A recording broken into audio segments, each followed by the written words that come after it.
Alright guys, TouchGrabber back again today. Hope you're enjoying your day so far. Today we're going to talk about the MP5 being nerfed in Call of Duty Black Ops CoD War. This game is something of a surprise to the majority of the community. It was actually only yesterday we were talking about this like Douglas, Sensor-Barted versus Pomage, snipers are the overpowered situation where, you know, Pomage was kind of saying, look, the MP5 hasn't been nerfed in 2 Call of Duties, but everyone's talking about that the snipers should be nerfed once again. The MP5 does get nerfed, and frankly it's a very interesting decision to do so given how many powerful assault rifles there are in the game right now, and realistically the MP5 was only the the only one of the SMGs that's actually viable in competitive play. Seems like now we may have a very much an AR dominated meta, which probably needs to change going forwards, and it seems like maybe Treg were too hot on the trigger here, and certainly given the amount they've talked lately about listening to the competitive community and all that, doesn't necessarily seem like this change is super well founded in at least what the professionals thought about the state of the game. But I'm intrigued to hear your thoughts, of course, in the comment section below on whether you think this was a good change or not, and some other things we're going to talk about today as well regarding the state of the game more generally. Like if you guys enjoyed the video, subscribe if you are new. As always, I would greatly appreciate it. It really helps out the channel. Thank you very much for doing that. So the exclusive Ace spots this yesterday. Seems like there was a silent nerf. Treg did come out and talk about it, but it kind of well, it was in the game before Treg went on to discuss it. So you can see in the effective damage range, like it was 15 meters, is now down to 10 meters. That's a pretty significant change, quite honestly. A lot of people say it's a pretty significant difference, as Treg then come out and says we've reduced the base effective damage range by 33% on this particular weapon, and as Tony Flame says, look, we're only doing this on one gun. We will be doing more when Season 1 launches, but that's like a while away, right? December the 10th. Seems like the current meta or the current, the way the guns are structured right now are going to be exactly the same all the way until December 10th, and they take feedback, of course, by seeing who's using what weapons, and something that apparently the MP5 was very much overused, and therefore they're thinking, okay, we got to reduce it. But at the same time, one of the reasons it was overused was because, it was like the first gun you unlocked pretty much, right? So there's always that element to be considered here, and I think Brian State says something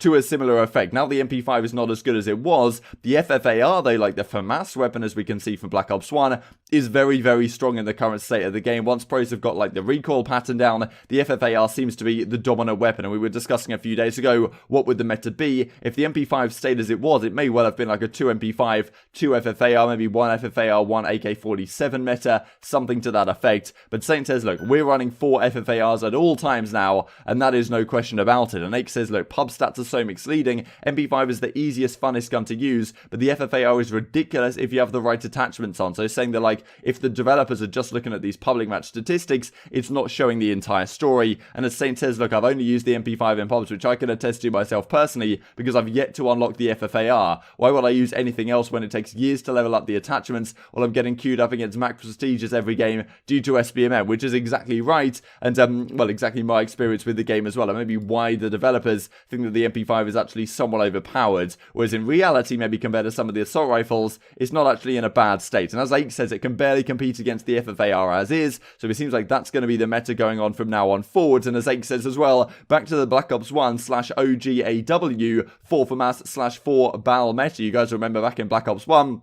there was no really viable SMGs against the likes of the FAMAS. The FAMAS was just the best gun at all ranges, and once again we see, the FFAR, kind of basically the FAMAS weapon, being the dominant weapon in the game, it seems right now. And early in Advanced Warfare, when the ASM-1 wasn't so good, it was the BAL meta that proliferated, and it seems like that's going to be happening once again this time around, at least for another few weeks until December the 10th, and then hopefully we get a balance update once again, and either it nerfs some of the assault rifles, or it buffs the SMGs. Like, I'd prefer to see an SMG buff. Like, I think the ARs are in a kind of a nice place right now. I wouldn't want them to be nerfed into the ground, but I do think the SMGs need some love to make sure we're not seeing a game where it's just AR dominated. But then again, you may be looking at some of these teams right now, the likes of the Minnesota Rocker. We talked about them in the preseason, the fact that, like, if this game is like 3 SMG meta, then this team might struggle with Maniac on your flex, who maybe isn't exactly the quickest flex in the world if he does have to run an SMG. But it seems like right now Minnesota are in a pretty nice place, given the fact that the ARs seem to be able to dominate the game. But of course, things are very much going to change when that Season 1 does drop, and as JB Krez says, Pro Scrims about to bring those Black Ops 1 vibes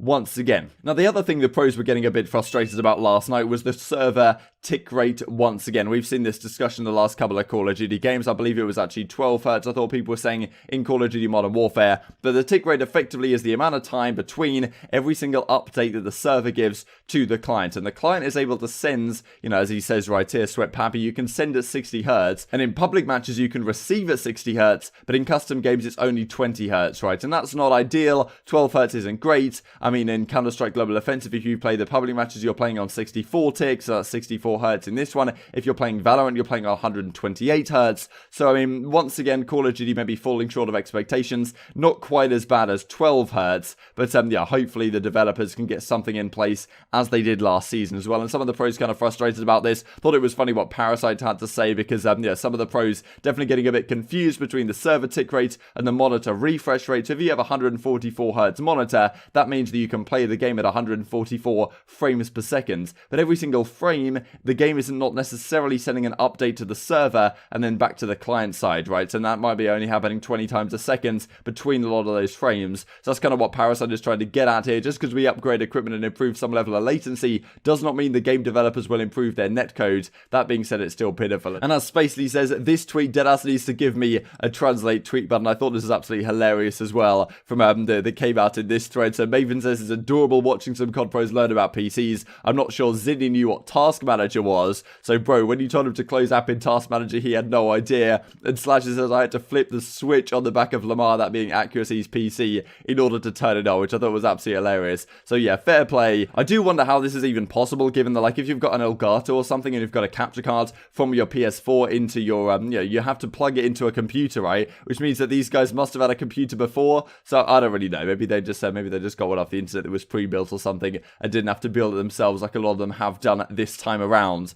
The other side of this discussion, and in addition to the MP5 Nerf, the FFAR meta, also the, well, the hertz rate that we just talked about in the custom games, is also the maps in the game right now. And people were getting very frustrated with the maps yesterday, finally playing a 4 versus 4 variant tournament. But MW2 Ghost does say that apparently 3 new maps are coming with Season 1. 2 of those were originally launched maps that were cut, so maybe the extra one is going to be like a throwback map, or like hopefully one of the remade maps maybe from previous titles. But yeah, seems like there are some new maps coming at the very least, which I do think is needed right now, certainly. And as Madcat says, we need some new maps for competitive or something. This is so close to Infinite Warfare out of the box levels. I remember he was talking also in another tweet about Mayday. I don't know if you guys remember the map called Mayday from Infinite Warfare, but he tweeted out that I'd rather spawn in on Mayday with a Volk, which is kind of the AK-47 weapon in that game, than spawn in on these current maps that we have right now, which is yeah, a pretty damning indictment. And we see some other things as well that comes out from Slash, a yearly reminder that competitive FPS games live and die by their map design, which of course is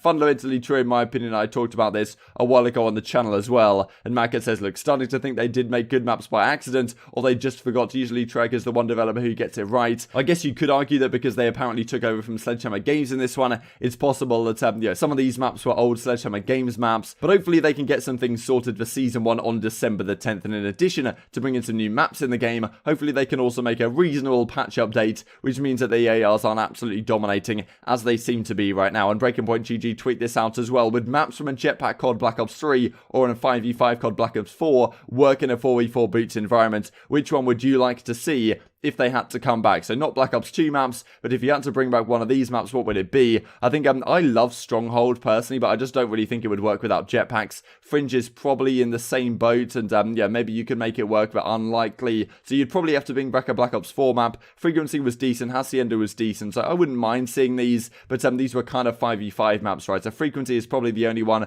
that works best for a 4 versus 4 environment, given it was a pretty damn small map. But yeah, at the same time, I'd probably just like to see some Black Ops 2 maps back in the building. And just to finish off the video, this is some OpTic Gaming. Good morning, I know we've been quiet, but worry not, we'll be back up and running in no time. You guys may have seen that a lot of videos still going up on the OpTic Chicago YouTube channel, but on the OpTic Gaming YouTube channel with like 1.4 million subscribers, nothing too much is happening, but apparently that is coming in coming days, so stay tuned for that. Hope you guys enjoyed the video. If you did enjoy it, I'd greatly appreciate a like on the video. It really helps out the YouTube algorithm know you enjoyed this content. Other people like you may enjoy this content as well, and help grow the competitive Call of Duty community. Thank you for watching as always. Take care. I've been intrigued to hear your thoughts in the comment section below, and I will see you next time. I smoked it.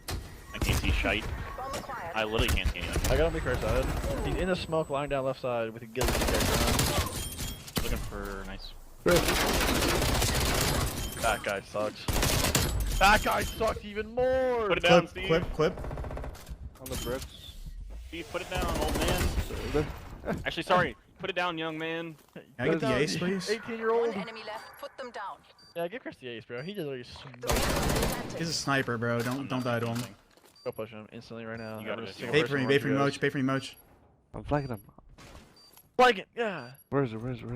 Bricks. Why somewhere. Top why bricks. is he staring at his own base? Oh my god, please clip that.